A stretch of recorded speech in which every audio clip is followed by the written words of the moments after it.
ज्योतिष शास्त्र अनुसार 29 मार्च 2025 रे शनिदेव कुंभ राशि छाड़ी मीन राशि को गोचर करेंगे। शनिकर यही गोचर हेबा द्वारा मीन राशि रे पूर्वरु थिबा राहुंक सहित शनि और राहु मिसी एक संजोग सृष्टि करने को जाउछंती।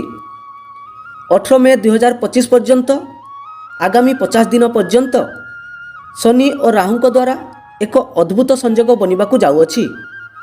एही संजोग को ज्योतिष शास्त्र रे महापिशाच जोग बोली कहुए। केवल सेतिकी नुहे 29 मार्च रे वर्षर प्रथम सूर्यपराग आरंभ होबाकू जाउछि।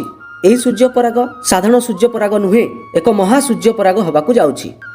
29 मार्च 2025 शनिवार दिन शनि केवल चलन करिवे नहीं, तासह सूर्यपराग एवं अमावास्या मध्य हेबाकू जाउछि, जहा फल राशि चक्र थिबा 12 गोटी राशि रे किछि ना किछि प्रभाव पड़िबो।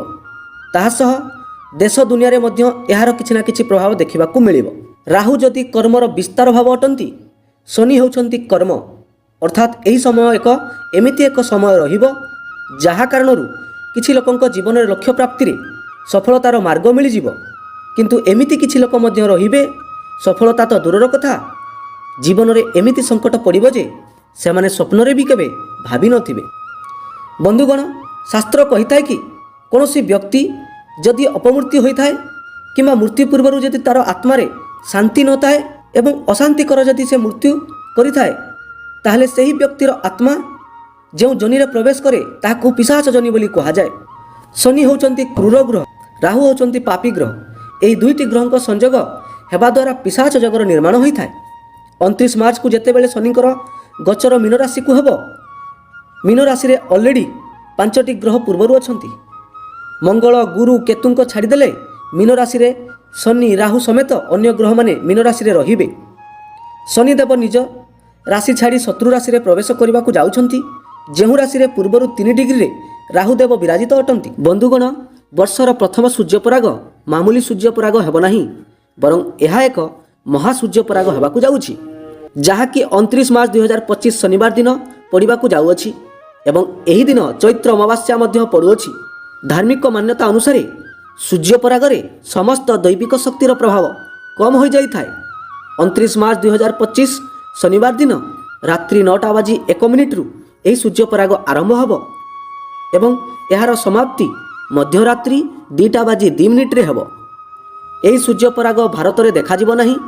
यही सूर्यपराग Canada, Belgium, Brazil, Denmark, Austria, France, Germany, Ireland आदि मध्य यूरोपीय देश मानकरे देखिबाकू मिलिबो।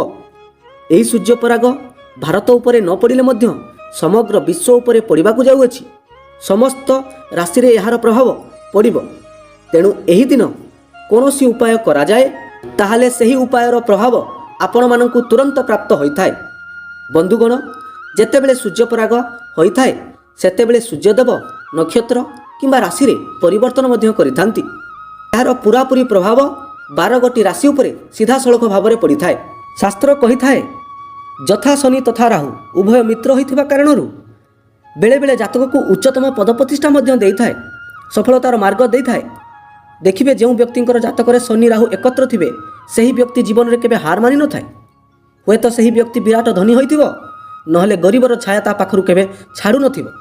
किछि क्षेत्र रे एही पिशाच जग किछि दृष्टिकोणरू केवल संकट सृष्टि करि न थाए, बरं आगकू बढ़िबार मार्ग मध्य स्पष्ट करि देई थाए। ताहले एही पिशाच जग कोन रहिछि सावधानता, कोन रहिछि विशेषता, ए वीडियो माध्यम रे जानिबा। 29 मार्च रे शनि मीन राशि को प्रवेश करिबा द्वारा, शनि राहुंक एकत्र हवा द्वारा एवं वर्षर प्रथम सूर्यपराग पड़िबा द्वारा एवं अमावास्या पड़िबा द्वारा केवल 12 गोटी राशि नुहे, देश दुनिया रे मध्य एहार प्रभाव देखिबाकू मिलिबो। शनि जदि कर्म अटंती, ताहले राहु होउचंती भ्रम। एही समय मध्यरे निजर कर्मक्षेत्र रे भ्रम किंबा भयर समस्या आसीपारे। काम को नहीं भ्रमित हवा अन्य केतेक समस्या देखा देई पारे। आपणक मनरे एमिति भय जात हबो, एमिति शंका जात हबो जे कोन मु जेउ कर्म करिछि, जेउ कर्म करूछि सेथिरे सफलता पाई परिबि ना नाही, ना मते आहुरी परिश्रम करिबाकू पड़िबो। एही समय मध्यरे मनरे अनेक भ्रम जात हबो। शनि जदि आमर कर्म अटंती, ताहले राहु होउचंती धोका। खास करी एही समय मध्यरे कोनोसी कर्म क्षेत्र रे, व्यवसाय रे, व्यापार क्षेत्र रे ପ୍ରତାରଣା ମିଳିପାରେ, ଧୋକା ମିଳିପାରେ। କୌଣସି ଝିଅକୁ ଯଦି ଆପଣ ଭଲ ପାଉଥିବେ ସେ ଆପଣଙ୍କୁ ଧୋକା ଦେଇପାରନ୍ତି। ଯାହାକୁ ନିଜର ଭାବୁଥିବେ, ଯାହା ପାଇଁ ଜୀବନ ଦେବା ପାଇଁ ଭାବୁଥିବେ ତାଠାରୁ ଧୋକା ମଧ୍ୟ ମିଳିପାରେ। ଖାସ୍ କରି ଯଦି ତୁମର ବିଦେଶରେ ରହି କୌଣସି କାର୍ଯ୍ୟ ଚାଲିଥାଏ, କୌଣସି ଦେଶ ବିଦେଶରେ କାର୍ଯ୍ୟ ଚାଲୁଥାଏ, ସେହି ସ୍ଥାନରେ ଅନେକ ଧୋକା ମଧ୍ୟ ମିଳିପାରେ। କୌଣସି ଲୋକକୁ ଟଙ୍କା ଦେବା ଦ୍ୱାରା ତୁମକୁ ଧୋକା ମଧ୍ୟ ମିଳିପାରେ। ମୀନ ରାଶି ବା ଦ୍ୱାଦଶ ଭାବର ରାଶି ମେଡିଟେସନର ଘର, କୋର୍ଟ କଚେରୀର ଘର, ବିଦେଶର ଘର, ଖର୍ଚ୍ଚ ଭାବର ଘର। ଶନି ମୀନ ରାଶିକୁ ପ୍ରବେଶ କରିବା ଦ୍ୱାରା ଅନେକ ଶୁଭ ଅଶୁଭ ପ୍ରଭାବ ମଧ୍ୟ ପଡ଼ିପାରେ। ଏହି ସମୟରେ ଯେଉଁମାନେ ଧ୍ୟାନ କରୁଛନ୍ତି ତାଙ୍କ ଧ୍ୟାନ ଭଗ୍ନ ହୋଇପାରେ, ଅଯଥା ଖର୍ଚ୍ଚ ହୋଇପାରେ, କୋର୍ଟ କଚେରୀ ମାମଲା ମଧ୍ୟ ଜାତକ ଜୀବନ ଦେଖା ଦେଇପାରେ। ଶନି ଯଦି କର୍ମ ଅଟନ୍ତି, ରାହୁ ହେଉଛନ୍ତି ବିସ୍ତାର। ଶନି ଯଦି କର୍ମ ଅଟନ୍ତି, ରାହୁ ହେଉଛନ୍ତି ସଞ୍ଚାର। ଏହି ସମୟ ମଧ୍ୟରେ ନିଜର କର୍ମକୁ ବିସ୍ତାର କରିବା ପାଇଁ ଦୂରସଞ୍ଚାର ଟେକ୍ନୋଲୋଜି ଆଦିର ସାହାରା ନେଇ ଆପଣ ନିଜର କର୍ମକ୍ଷେତ୍ରରେ ବିସ୍ତାର ଲାଭ କରିପାରନ୍ତି। କିଏ କିଏ ଏହି ସୋସିଆଲ ମିଡ଼ିଆକୁ ବ୍ୟବହାର କରି ନିଜର ବ୍ୟବସାୟକୁ ବିସ୍ତାର ବି କରିପାରନ୍ତି, କିଏ କିଏ ଧୋକା ମଧ୍ୟ ଖାଇପାରନ୍ତି। ଆଜିକା ଡେଟ୍ରେ ଯେଉଁପରି ସାଇବର କ୍ରାଇମ୍ ହେଉଛି, ଏହି ସମୟ ମଧ୍ୟରେ ସାଇବର କ୍ରାଇମ୍ ହେବାର ଚାନ୍ସେସ୍ ବହୁତ ଅଧିକ ପରିମାଣରେ ବଢ଼ିଯାଇପାରେ। କୌଣସି ନା କୌଣସି ବ୍ୟକ୍ତି ନିଜର କର୍ମକ୍ଷେତ୍ରରେ ନିଜର ବ୍ୟବସାୟକୁ ବୃଦ୍ଧି କରିବା ପାଇଁ, ଉନ୍ନତି କରିବା ପାଇଁ ମନରେ ବିସ୍ତାର ଭାବ ସୃଷ୍ଟି କରିପାରନ୍ତି। ଅନେକ ପ୍ରୟାସ କରିବା ମାଧ୍ୟମରେ ଏହି 50 ଦିନ ମଧ୍ୟରେ ଟେକ୍ନୋଲୋଜିର ସାହାରା ନେଇ ନିଜର ବ୍ୟବସାୟକୁ ବୃଦ୍ଧି କରିବା ପାଇଁ ପ୍ରାଣପଣେ ଚେଷ୍ଟା କରିପାରନ୍ତି। ଶନି ଯଦି କଳା ଅଟନ୍ତି, ରାହୁ ହେଉଛନ୍ତି ଯାଦୁ। ଏହି ସମୟ ମଧ୍ୟରେ କଳା ଯାଦୁ ବି ହୋଇପାରେ, ଆପଣଙ୍କ ଉପରେ ଗୁଣିଗାରେଡ଼ି ମଧ୍ୟ ହୋଇପାରେ। ତେଣୁକରି ସତର୍କ ରହିବେ। ଏହି ସମୟ ମଧ୍ୟରେ କୌଣସି ନା କୌଣସି ବ୍ୟକ୍ତି ଦ୍ୱାରା ଆପଣଙ୍କର ପରିବାରକୁ ହେଉ, ଆପଣଙ୍କ ଉପରେ ହେଉ, ଆପଣଙ୍କ ସନ୍ତାନ ପକ୍ଷରେ ହେଉ, କିଏ ନା କିଏ କଳା ଯାଦୁ କରିପାରେ, ଗୁଣିଗାରେଡ଼ି କରିପାରେ। ଏହି 50 ଦିନ ମଧ୍ୟରେ ଯେଉଁ ପିଶାଚ ଯୋଗ ସୃଷ୍ଟି ହେବାକୁ ଯାଉଛି, ଏହି 29 ତାରିଖରୁ ଆପଣଙ୍କ ଜୀବନରେ ଏହିସବୁ ସମସ୍ୟା ଦେଖାଦେବ। ବେଳେବେଳେ ମନରେ ଏମିତି ଚିନ୍ତାଧାରା ଆସିପାରେ, ଯଦି କୌଣସି ସର୍ଦ୍ଦି ଖାସ ଥଣ୍ଡା ଆଜି ହୋଇଯାଏ ତାହେଲେ ଆପଣଙ୍କର ମନରେ ଏମିତି ଭ୍ରମ ସୃଷ୍ଟି ହେବ ଯେ କାଳେ ମୋର ସ୍ୱାସ୍ଥ୍ୟ ଖରାପ ହୋଇଯାଇଛି। ଏପରି ଅନେକ ଭାବନା ଆପଣଙ୍କ ମନରେ ସୃଷ୍ଟି ହେବ। ବନ୍ଧୁଗଣ, ଏବେ ଆସନ୍ତୁ ଜାଣିବା, ଯଦି ଆପଣ କୌଣସି କରଜ ନେଇଛନ୍ତି, ଋଣ ଭାରରେ ଆପଣ ବହୁତ ଦୁଃଖ କଷ୍ଟ ଭୋଗୁଛନ୍ତି, ତାହେଲେ ଏହି ଉପାୟ କରନ୍ତୁ।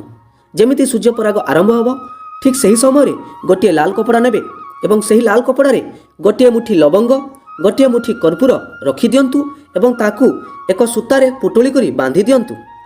ତାପରେ ନିଜର ପୂଜା ଘରେ ଏହାକୁ ରଖିଦିଅନ୍ତୁ। ତା ପରଦିନ ସ୍ନାନ କରି କୌଣସି ଏକ ନିର୍ଜନ ସ୍ଥାନରେ ପୂର୍ବ ଦକ୍ଷିଣ ଦିଗ ବା ଅଗ୍ନିକୋଣକୁ ମୁଖ କରି ମାଟିରେ ପୋତି ଦିଅନ୍ତୁ ଏବଂ ସିଧାସଳଖ ପଛକୁ ନ ଦେଖି ସିଧା ଘରକୁ ଚାଲି ଆସନ୍ତୁ।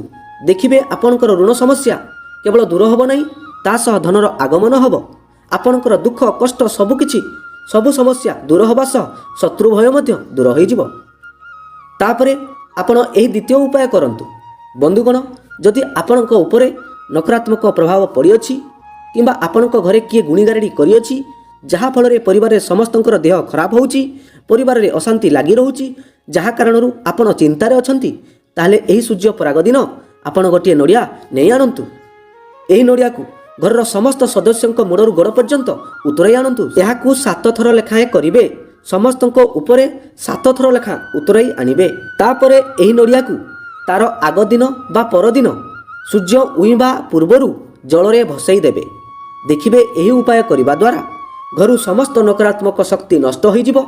ତା ସହ ଘରେ କାହାର ବି କୁଦୃଷ୍ଟି ପଡ଼ିବ ନାହିଁ ଏବଂ ଘରେ ସକାରାତ୍ମକ ଶକ୍ତିର ପ୍ରଭାବ ଦେଖାଦେବ ଏବଂ ଆପଣଙ୍କର ପରିବାରରେ ଥିବା ସମସ୍ତ ବିପଦ ଟଳିଯିବ।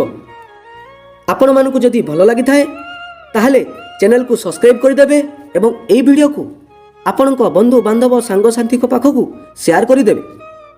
ପ୍ରିୟ ବନ୍ଧୁଗଣ, ପୁଣି ଦେଖା ହେବା ଅନ୍ୟ ଏକ ଭିଡ଼ିଓରେ। ଆଜି ପାଇଁ ଏତିକି। ଜୟ ଜଗନ୍ନାଥ, ଜୟ ମା ସମଲେଇ।